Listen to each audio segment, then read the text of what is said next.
Yeah, it goes there. And no, it doesn't go there. Oh, goodness me. Oh, goodness. Where's this going to go?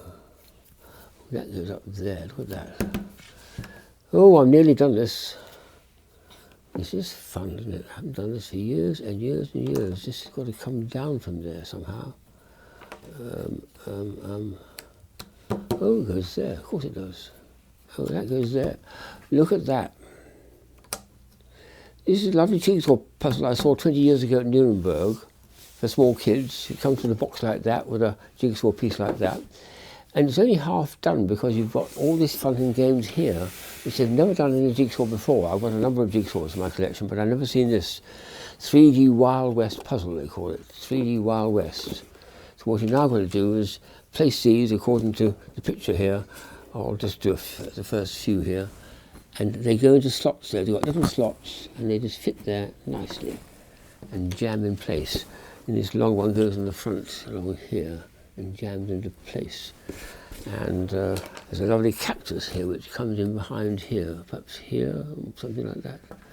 And then coming over here we've got some girls and boys. There's a girl down here. Or is it a boy? It's a girl. It's a girl, I think.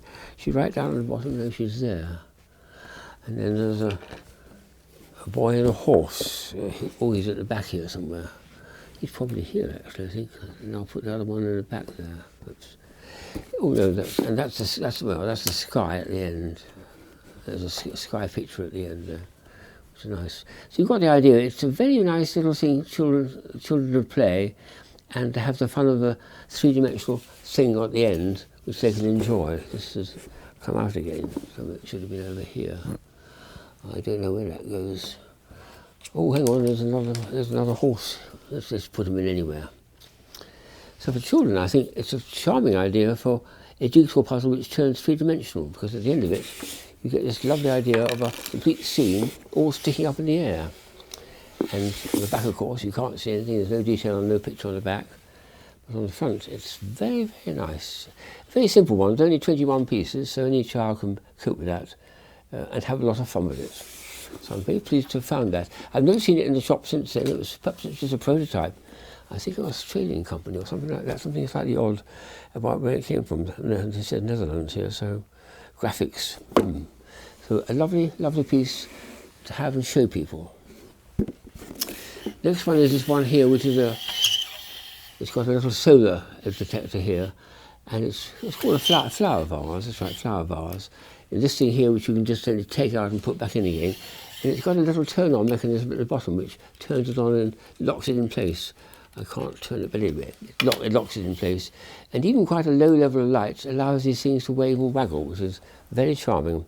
It came out really quite soon after the very first version of these solar-powered little wavy things, which are now very common indeed. It came out, and it was a particularly nice version of it. It sits on a plinth like that, and it's fixed to the plinth, so it has to stay on it. It comes in a nice transparent box, which I like. So another little piece from this. I also came across another purse. I was covering purses and wallets a little time ago, and this suddenly appeared. This is a very odd one indeed, because it opens up in a very unusual way. To get at this, really, it's quite difficult to do. You've got to pull these pieces like this, and get those pieces there to pull out. And they thread through, and then you get a series of threads appear, which I think is very, very obscure. Oh, yeah, there we are. There's the threads there. And these pieces all pull out, one by one by one by one by one. This is you trying to open your purse, which will take about 2 seconds to do if you just had an ordinary little clip one. This one here is going to take me a full 2 minutes before I can get to the money inside. I have put some money inside, but it's extremely difficult to get hold of because those little tabs get in the way. Oh no, I've got a coin coming out. Here we are. I finally, after all that tussle, managed to get a coin out of it. Extraordinary idea. And when you pull it, these pieces all go back in again, and it closes. That's a very elaborate and very unfriendly to the customer piece of equipment. It looks very nice, but it's to actually use it as a purse is pretty well impossible, I think.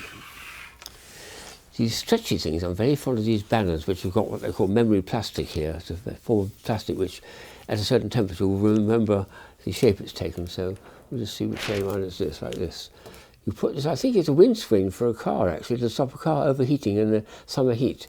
You put it across the windscreen like that and spread it over and clip these two ends where my fingers are, and it keeps away the sun and reflects the sun back again.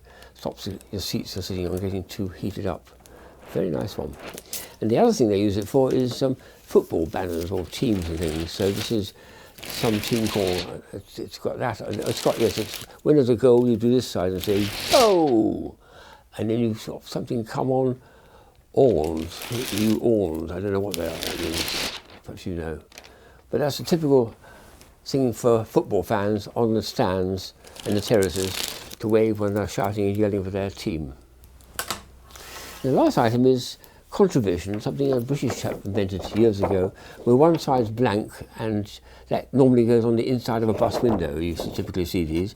The outside has got a picture, which is usually an advert, but much more elaborate than that, which people can see, but it doesn't stop people inside looking out through it, because they're seeing something without a picture that displaces it. Let me show a bigger one of the same thing. It's a bit more coloured, this one as well.